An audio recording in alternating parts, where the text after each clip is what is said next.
Hi guys, welcome back to my channel. My name is Iswat and I am a Christian content creator, and I create content around faith, education, beauty and lifestyle. Alright guys, so in today's video I'm going to be sharing some of my top tips on how to excel as a student this semester. So if you're interested in that, please stay tuned.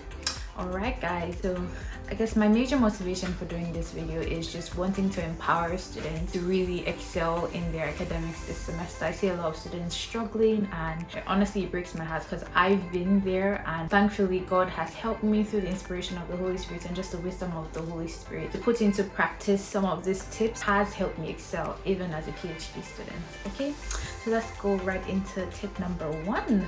So tip number one is have a goal.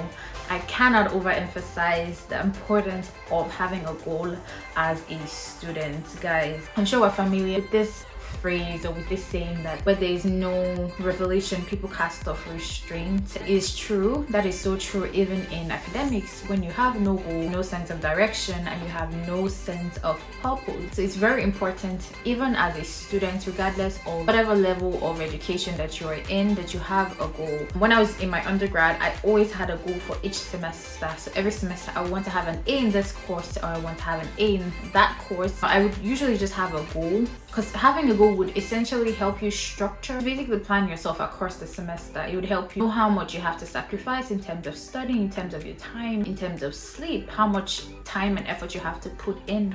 So my top tip for students, top number one tip for students would be to have a goal. Okay, all right, let's move on to the next tip. My second top tip on how to excel as a student this semester is to have a look at your course outline. Guys, your course outline is not written for the lecturer. It is written for you. The lecturers, your lecturers take a lot of time to put together that document that is called a course outline. You know how when an architect wants to build a house, he maps out a plan for the house that would direct him how he's going to build the house. It's the same way with your academics. With each course you're taking, your lecturer, who is the architect, would I say the architect of your education now, he maps out a plan for you on how you're going to achieve your learning outcome. So it's really important that as a student you take time to look at your course outline, so you have an idea of what you're going to be learning, how you need to plan, how you need to structure yourself to effectively learn. Guys, it's really important. Have a look at your course outline, each course, each subject that you're doing in uni. All right, moving on to top tip number 3. So my top tip number 3 on how to excel as a student this semester would be structure and time management. Guys, structure and time management are two really important skills that you need as a student. So now that you have a goal, and now that you have had a look at your course outline, you know what it is that you're going to be learning, you know what courses you're going to be doing, what they entail. It's important for you to now build a structure around all of that and effectively manage your time in order to achieve your goals. So let's say, for example, you're taking intro to economics. I am a PhD student in economics, so I'm going to use economics as an example. So let's say you're taking intro to economics 101 and your goal is to have 80% or have a distinction in that course. Okay, you've had a look at your course outline. You know that they teach you about GDP or labor market or anything. You have to structure yourself on how you're going to achieve that goal of getting a distinction in Intro to Economics 101. You're going to have to time yourself. Doesn't mean you're going to have to study 2 hours every day. You're going to study 2 hours in the weekend. How are you going to plan yourself? How are you going to structure yourself? Because you're not just going to fall into a distinction. It's whatever you put in, whatever structure, whatever plan, how you manage your time that would eventually feed into distinction. So that's my top tip number 3, structure and time management, guys. Top tip number 4 would be to speak to your lecturers and also use of your lecturers' office hours. So I see a lot of students not making use of their office hours and not engaging their lecturers, and I honestly wonder why they don't do that.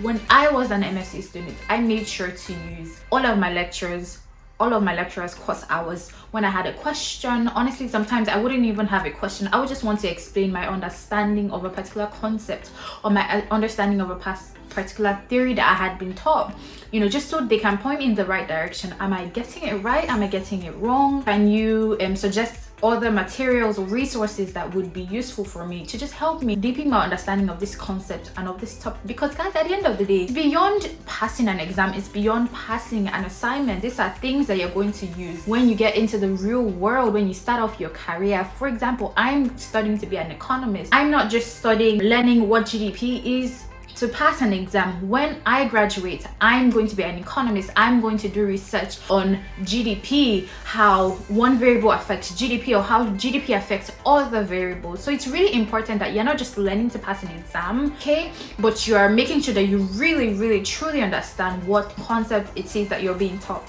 All right, so top tip number 4, make sure you use your lecturer's office hours if you have questions or you just want to explain your understanding of a concept. Please make sure you use your lecturer's office hours and also speak to your lecturers, guys. So one thing that really helped me prior to starting my PhD was the fact that I had spoken to other lecturers about the fact that I was interested in doing a PhD. I mentioned this in my How I Started a PhD at 21 video. So I had spoken to other lecturers and let them know I was interested, and they were the ones who were pointing me to opportunities or PhD projects that were available, or if there was a job in the department. Like, I worked in my department as a research assistant for a couple of months. I did an internship there. It was one of my lecturers who actually directed me to that, who actually even read the essay that I had to write to get the job. It's so important. Like, there's so many benefits from speaking to your lecturers and just using the office hours, from really understanding a concept, being able to ask questions, voice your opinion, and just them also sharing other opportunities and resources that could help you and really benefit you as a student. So that's my top tip number 4. Going to top tip number 5. All right, guys, the last tip that I'm going to give to you all so you can win this semester and excel as a student is to have a work-life balance. Guys, you need to have a work-life balance. You cannot be studying 24/7 a day. You're gonna get burnt out, guys. And I'm speaking from experience, because I used to be one of those people who would study, go. And halfway into the semester, I always found myself burnt out, okay? And that's not very encouraging, guys.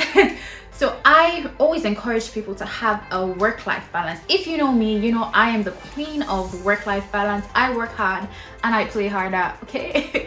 So it's really important that you balance it out, because at the end of the day, you're gonna go to school for 4 years, and after 4 years, you're gonna move on. You don't want to have any regrets. So for me, for example, I am a student. I also teach. I am also a content creator. I also have like other areas of my life. I have a social life. I'm a Christian, so I have a spiritual life as well. And I also do things, you know, here and there that I'm interested in.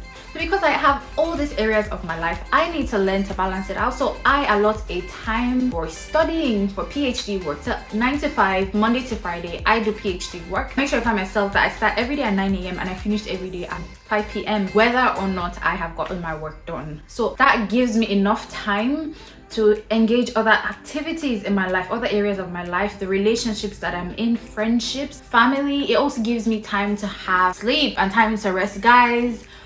As an adult, you are entitled to 6 to 8 hours of sleep, non-negotiable, guys. Whether you have a test, whether you have an exam, whether you have an assignment or deadline coming up, you are entitled to 6 to 8 hours of sleep, okay? It's really important that you have a work-life balance, so everything is balanced out and nothing is lagging, nothing is suffering. Your social life isn't suffering, your academics isn't suffering, your spiritual life is not suffering, you know, your relationships aren't suffering. It's really important to have a work-life balance. One thing that I practice helping me have a work-life balance, creating a reward system. So I do my PhD work 9 to 5, Monday to Friday every week, and when I get all of my work done, I make sure I reward myself with some things. For example, I love chocolates. Because chocolates have a high content of sugar, I don't allow myself to eat chocolates every day or every week or every month. So when I get all my PhD work done, I might, you know, reward myself with a bar of chocolate or chocolate ice cream or something, or I would treat myself with swimming. You know, those are things that I personally enjoy. I could do a spa day at home. Those are things that I personally enjoy. I use it as a reward system, as an incentive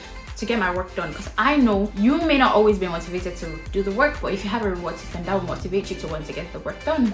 So another thing that I also do is having a weekly planner. I have a weekly planner and I write down all of the work that I have to get done that week. PhD work, content creation, editing a video, filming a video, whatever it is, going to the gym, you know, I make sure I write that on my weekly planner. And I also have a daily planner. So I break down each day into hours, everything I want to do, starting from the time I wake up. So I wake up around like 5 a.m. every day. I start my day off with prayers, studying my Bible, connecting with my spiritual family, and then I get into PhD work.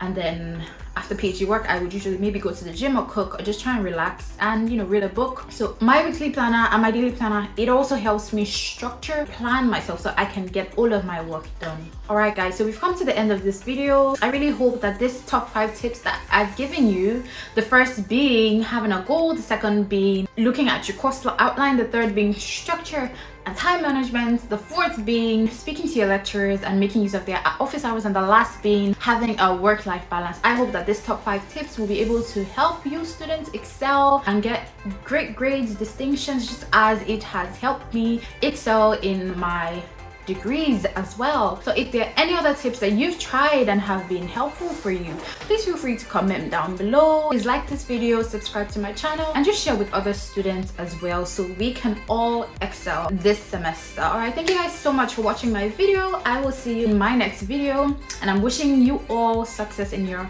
semester. Bye guys.